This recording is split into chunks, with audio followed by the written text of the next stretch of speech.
Oh? Sige, sige, sige. Magpapakilala ako sa inyo. Ako, si Princess Gift Balinsay, ang nagmamay-ari ng pinakamalaking mall dito sa Banaray. Isa na ako sikat at nasinsadong negosyante sa ating bansa. Hindi ko itinangihiya ang aking pinagmulan. Oo, dito ako ipinanganak sa lugar na ito. Lumaki akong pinukutya, nililibak at pinagtatawanan nyo. Dahil ako ay isang anak na mahirap. Wala kaming sariling bahay. Ang aking ama ay namumulot lamang ng basura upang may pambili kami ng pagkain araw-araw. Ang aking ina ay sakitin, kaya kaming lahat ay umaasa sa kakarampot na kinikita ng aking ama. Minsan, galing paralan, umiiyak akong nakikiusap sa inay. Inay, kailan niyo po ako bibilhan ng bagong uniform? Dahil ang damit ko, kung hindi maluwag, masikip sa akin. Inay, lahat sila nakasapatos. Samantalang ako nakatsinelas. At pinatimid ko rin itong hinay upang may sabi ng tao.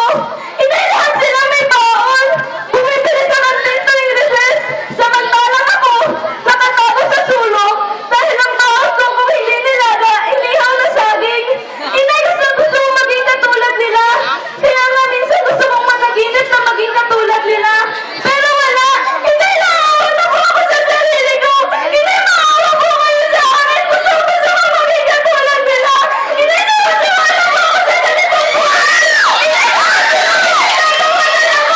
Inay, ano ba ang gawin ko?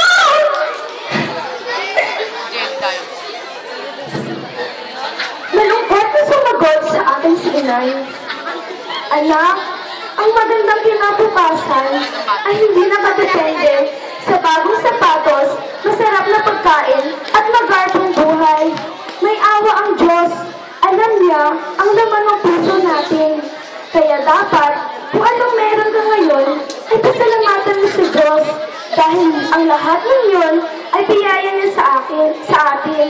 Kaya magtiwala ka sa Diyos, mag-aral ng mabuti, at magsikap na makatapos upang mabili mo ang lahat ng gusto mo. Sinunod ko ang sinabi ni inay. Nagtiwala ako sa Diyos at nagsikap na makatapos. At dahil sa mataas kong marka, nag-aral ako bilang isang scholar. At nakatapos ako ng kolehiyo na isang cum laude.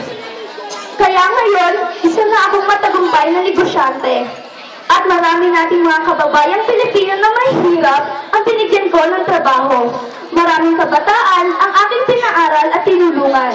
Dahil ayaw kong maranasan nila ang naranasan ko. Kaya sa ating mga panauhin, mga magulang at kapwa ko mag-aaral, lagi po nating tandaan, bilang isang